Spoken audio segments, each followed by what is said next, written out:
ভাই বড়ধন রকের বাঁধন বাবার অভাব করলে পূরণ। এই চরিত্রটা কিন্তু 2007-08-এর দিকে, ঠিক আছে? এটাও কিন্তু আমার মেন মোস্তফা রাজের তৈরি করা, ঠিক আছে? 7 মাসের না, আমার জানি হচ্ছে 18 বছরের, হোয়াটএভার। এখন মানে আমি জানি এখানে আমার সবার শেষে কথা বলছি, সময় বেশি পাবো না।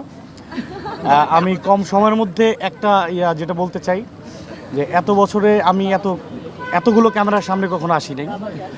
আমি এতগুলো ক্যামেরা পেয়ে আমি একটা এখন মনে হচ্ছে একটু কৃতজ্ঞতা স্বীকার করলে দেশের অনেকেই জানবে। আমি এরকম একটা প্ল্যাটফর্ম চাই, এর থেকে অনেক বড় প্ল্যাটফর্ম চাই যেখানে আমি বলতে পারবো যে আমার মেন্টর মোস্তফা কামাল রাজ, মানে যার কারণে আমার ছোট্ট ছোট্ট চরিত্রগুলো মানে এত প্রাণবন্ত হয় শুধুমাত্র রাজ ভাইয়ের কনফিডেন্ট। আমি ভীষণ নার্ভাস কারণ একই জায়গায় বসে আছি। Thank you.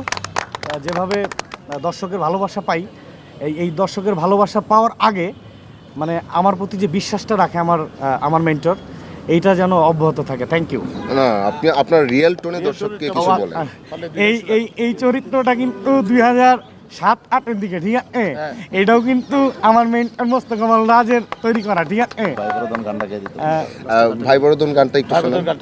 এটা এইভাবে কেমন এইভাবে যেটা ভাই বড়ধন রকের বাঁধন বাবার অভাব করলে পূরণ।